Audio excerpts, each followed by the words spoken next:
대불정 열애밀 인수 중류의 제보살 만행수 능엄경 제1권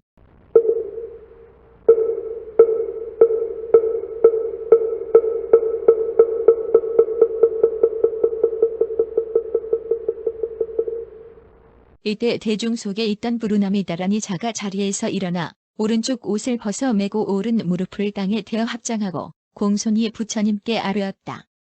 위덕이 뛰어나신 세존이시여, 열애께서는 중생들을 위하여 제1의제를 훌륭하게 설해 주셨습니다.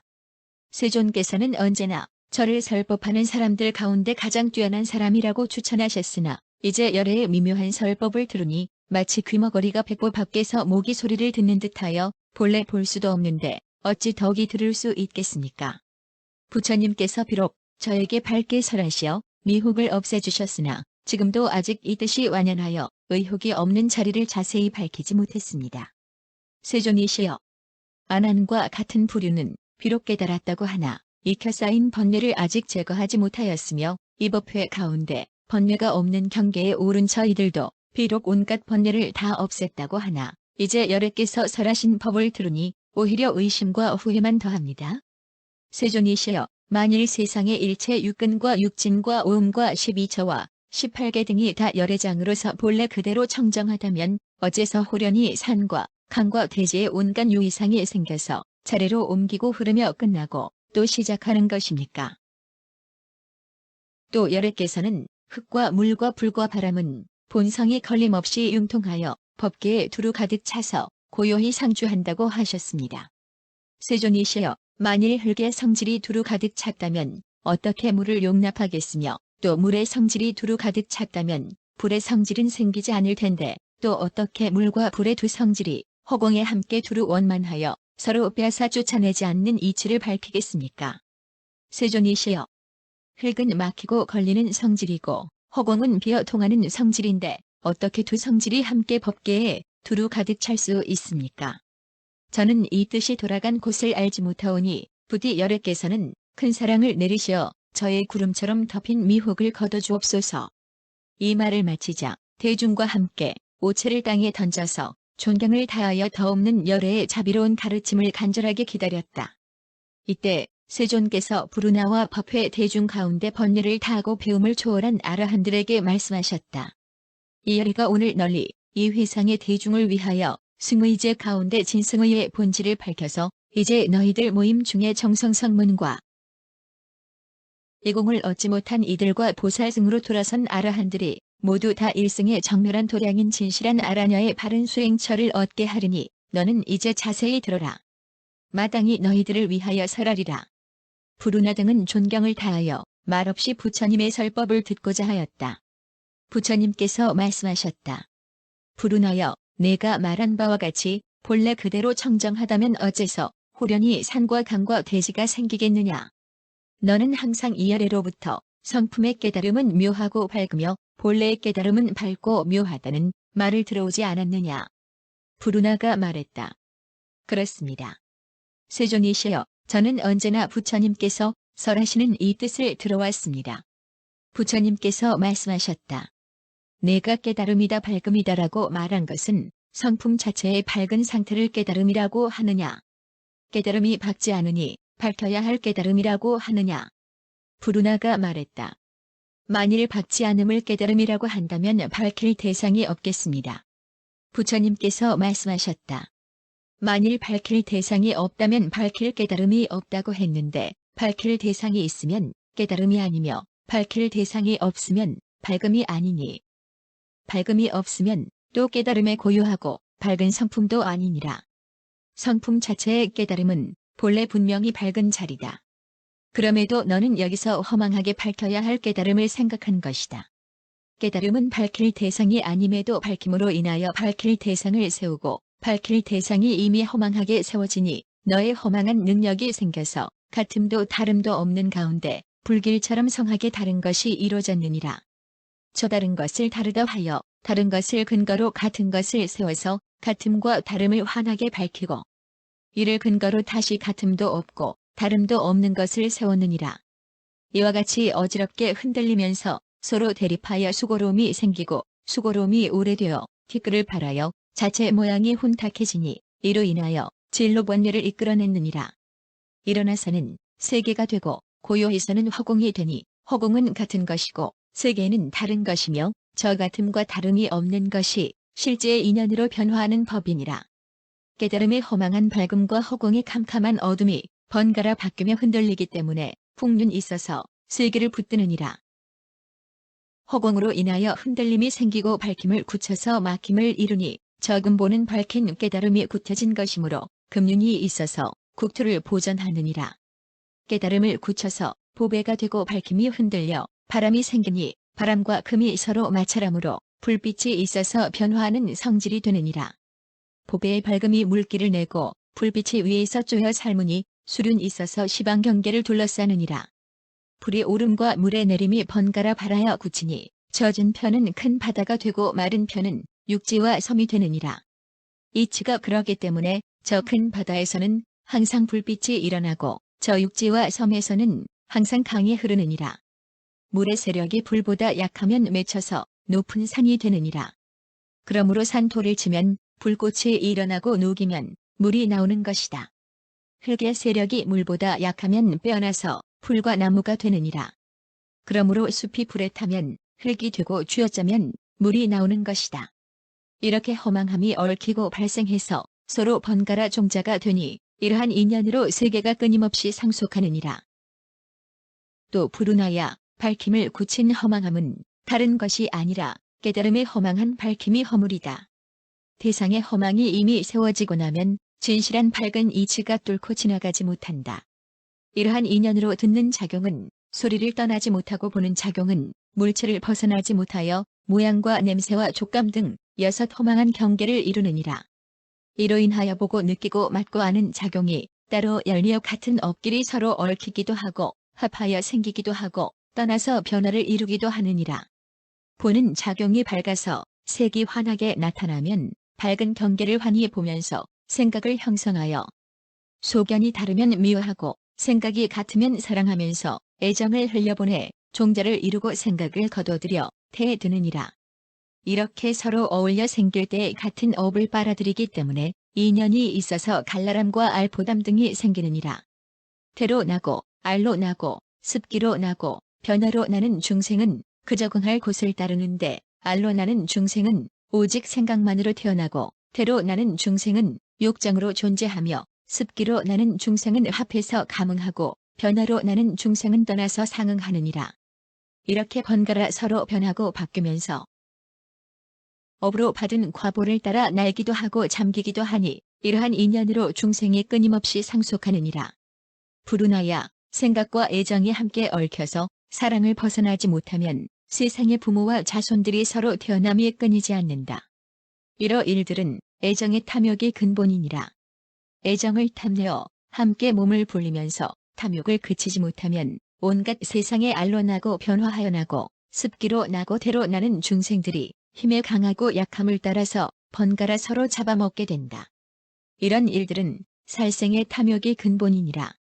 사람이 양을 잡아먹으면 양은 죽어서 사람이 되고 사람은 죽어서 양이 되니 이렇게 온갖 중생들이 죽고 또 죽고 나고 또 나기를 반복하는 가운데 서로 만나 서로 잡아먹으며 나쁜 업을 짓고 함께 태어나기를 미래가 다하도록 쉬지 않는다. 이러 일들은 투도의 탐욕이 근본이니라.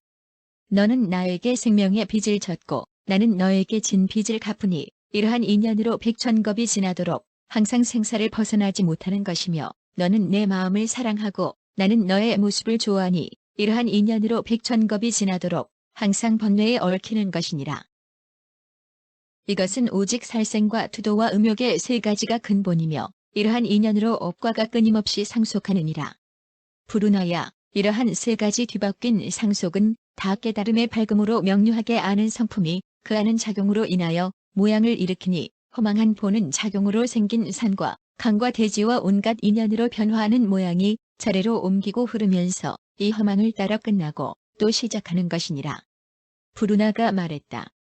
만일 이 묘각의 본래 묘한 깨달음의 밝음이 열애의 마음과 더불어 더하지도 않고 덜하지도 않는 가운데 까닭없이 호련히 산과 강과 대지와 온갖 인연으로 변화하는 모양이 생겼다면 열애께서는 이제 묘하고 공하여 밝은 깨달음을 얻으셨으니 산과 강과 대지와 인연 변화에 익혀 쌓인 번뇌는 언제 또 생기겠습니까? 부처님께서 부르나에게 말씀하셨다. 비유하여 어떤 미혹한 사람이 어느 한 마을에서 남쪽을 북쪽으로 헷갈렸다면 이 헷갈림은 헷갈림 때문에 있겠느냐? 깨달음으로 인하여 나왔겠느냐? 부르나가 말했다. 이렇게 미혹한 사람은 헷갈림 때문도 아니고 깨달음 때문도 아닙니다.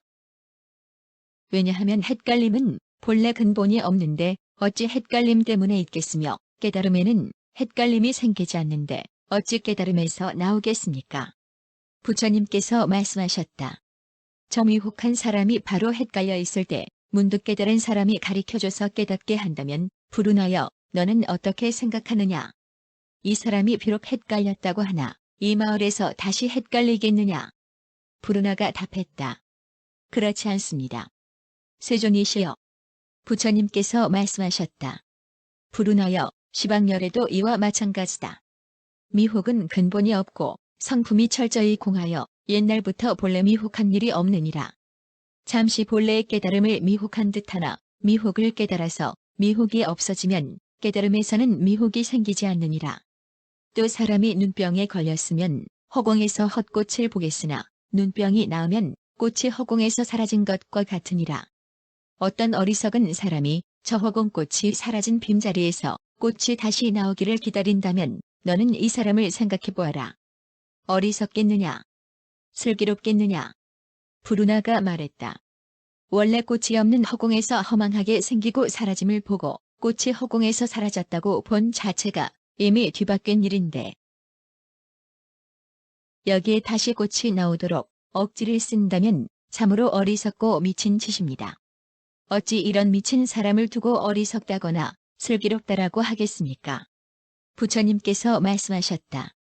내가 그렇게 알고 있다면 어째서 제불열애의 묘한 깨달음이 밝고 공한 자리에서 산과 강과 대지가 언제 다시 나오느냐고 물었느냐. 또 마치 금광 안에서 돌과 섞여 있는 정밀한 금이 한번 순금이 되고 나면 다시 돌과 섞이지 않는 것과 같고 또 나무가 타서 죄가 되면 다시 나무가 되지 않는 것과 같다. 제불열애의 보리열반도 이와 마찬가지니라. 부르나여 너는 어떻게 흙과 물과 불과 바람의 본성이 걸림없이 융통하여 법계에 두루 원만한가를 물었고 물과 불의 성질이 어째서 서로 밀어내어 없애지 않는가를 의심하였으며 또 허공과 모든 대지가 함께 법계에 가득 차려면 마땅히 서로 받아들일 수 없지 않겠느냐고 따져 물었다. 부르나여 비유하면 허공의 채는 여러 모양이 아니면서 저 온갖 모양의 활동을 막지 않는 것과 같다. 그 까닭을 말하리라. 저 넓은 허공은 해가 비치면 밝고 구름이 끼면 어둡고 바람이 흔들면 움직이고 맑게 개면 깨끗하고 기가 엉기면 흐리고 먼지가 쌓이면 흙비가 되고 물이 맑으면 빛나는데 너는 어떻게 생각하느냐? 이러한 다른 방면의 온갖 인연작용의 모양은 저들 자체에서 생기겠느냐? 아니면 허공 자체에 있겠느냐? 만일 저들 자체의 원인으로 생긴다면 부르나여 해가 비칠 때는 이미 이 해가 밝은 것이니 시방세계가 한 가지로 햇빛이 되어야 하는데 어째서 허공 가운데 둥근 해를 보는 것이냐? 만일 허공 자체가 밝은 것이라면 당연히 허공, 제 스스로 비춰야 하는데 어째서 한밤중에 구름이 끼었을 때는 빛을 내지 못하느냐 마땅히 알아야 한다. 이 밝음은 해도 아니고 허공도 아니며 허공과 해와 다르지도 않느니라. 모양으로 관찰해도 원래 허망하여 지적해서 말할 수 없다. 마치 허공꽃에서 허공 열매가 맺히기를 기다리는 격이니 어찌 그 서로 밀어내 빼앗지 않는 뜻을 따지겠느냐. 성품으로 관찰해도 원래 진실하여 오직 묘한 깨달음의 밝음뿐이다. 묘한 깨달음의 밝은 마음은 처음부터 물도 불도 아닌데 어찌 또 서로 용납하지 않는 뜻을 묻겠느냐. 진실하고 묘한 깨달음의 밝음도 이와 마찬가지로 내가 공으로 밝히면 공이 나타나고 흙과 물과 불과 바람으로 각각 밝히면 각각 그대로 나타나며 만일 함께 밝히면 그대로 함께 나타나느니라. 함께 나타남이란 무엇이겠느냐. 부르나여 마치 어느 한 강물에 해 그림자가 나타날 경우 두 사람이 같이 물속의 해 그림자를 보다가 한 사람은 동쪽으로 가고 한 사람은 서쪽으로 가면 강물의 해 그림자도 두 사람을 따라서 하나는 동쪽으로 가고 하나는 서쪽으로 가는 것과 같이 처음부터 일정한 기준이 없으니 마땅히 이 해는 하나인데 어째서 각기 따로 가는가. 각기 따로 간 해가 이미 둘인데 어째서 하나씩 나타나는가라고 따지지 못하리라. 완연히 허망만 더할 뿐 증명할 근거가 없느니라. 불운하여 너는 색과 공으로 열애장에서 서로 기울기도 하고 서로 빼앗기도 하니 열애장도 따라서 색과 공이 되어 법계에 두루 가득 하느니라. 그러므로 그 가운데 바람은 흔들리고 허공은 고요하며 해는 밝고 구름은 어두우니 중생은 갈피를 잡지 못하고 깨달음을 등져서 경계와 합하기 때문에 티끌 번뇌를 일으키니 세상의 모양이 있는 것이니라. 나는 묘한 밝음에 멸하지도 않고 생기지도 않는 법으로 열애장과 합했으니 열애장의 오직 묘한 깨달음의 밝음으로 원만하게 법계를 비출 뿐이다. 그러므로 그 가운데서 하나의 경계가 한량없는 경계가 되기도 하고 한량없는 경계가 하나의 경계가 되기도 하며 작은 데서 큰 것을 나타내기도 하고 큰 데서 작은 것을 나타내기도 하며 도량에서 움직이지 않고 시방법계에 두루 원만하기도 하고 몸이 시방에 끝없는 허공을 쌓기도 하며 한 털 끝에서 부처님의 세계를 나타내기도 하고 티끌 속에 앉아서 큰 법륜을 굴리기도 하느니라. 이렇게 티끌 번뇌를 멸하여 깨달음과 합했기 때문에 진여의 미묘한 깨달음의 밝은 성품을 일으키느니라. 열애장의 본래 미묘하고 원만한 마음은 마음도 아니고 공도 아니며 흙도 아니고 물도 아니며 바람도 아니고 불도 아니며 눈도 아니고 귀와 코와 혀와 몸과 뜻도 아니며 색도 아니고 소리와 냄새와 맛과 촉감과 법도 아니며 눈의 인식 경계도 아니고 이와 같이 내지 뜻의 인식 경계도 아니니라. 또 밝음도 무명도 아니고 밝음과 무명이 다함도 아니며 이와 같이 내지 늙음도 아니고 죽음도 아니고 늙음과 죽음이 다함도 아니니라. 또 고제도 아니고 집제도 아니고 멸제도 아니고 도제도 아니며 지혜도 아니고 어둠도 아니니라. 또 보시도 아니고 지혜도 아니며 인육도 아니고 정진도 아니며 선장도 아니고 지혜도 아니며 바람일다도 아니니라. 이와 같이 내지 달달아갈도 아니며 아라하와 삼야삼보도 아니고 대열반도 아니며 상덕도 아니고 낙덕도 아니며 아덕도 아니고 정덕도 아니니라. 이렇게 세간도 출세간도 모두 아니므로 열애장의 원래 밝고 묘한 마음은 그대로 마음이고 그대로 공이며 그대로 흙이고 그대로 물이며 그대로 바람이고 그대로 불이며 그대로 눈이고 그대로 귀와 코와 혀와 몸과 뜻이며 그대로 색이고 그대로 소리와 냄새와 맛과 촉감과 법이며 그대로 눈의 인식 경계이고 이와 같이 내지 그대로 뜻의 인식 경계이니라. 또 그대로 밝음과 무명이고 밝음과 무명이 다함이며 이와 같이 내지 그대로 늙음이고 그대로 죽음이며 그대로 늙음과 죽음이 다함이니라. 또 그대로 고제이고 그대로 집제이며 그대로 멸제이고 그대로 도제이며 그대로 지혜이고 그대로 어둠이니라. 또 그대로 보시이고 그대로 지혜이며 그대로 인욕이고 그대로 정진이며 그대로 선정이고 그대로 지혜이며 그대로 바람일다이고 이와 같이 내지 그대로 달달아가리며 그대로 아라하와 삼야삼보이고 그대로 대열반이며 그대로 상덕이고 그대로 낙덕이며 그대로 아덕이고 그대로 정덕이니라. 이렇게 모두 세간과 출세간과 일체하기 때문에 열애장의 묘하게 밝은 마음의 근원은 일체함도 떠나고 일체하지 않음도 떠나서 일체하면서도 일체하지 않으니 세간의 삼계 중생과 출세간의 성문과 연각이 어떻게 그들의 아는 마음으로 열애에 더없이 높은 보리를 헤아려서 세간의 언어로서 부처님의 직연에 들어가겠느냐.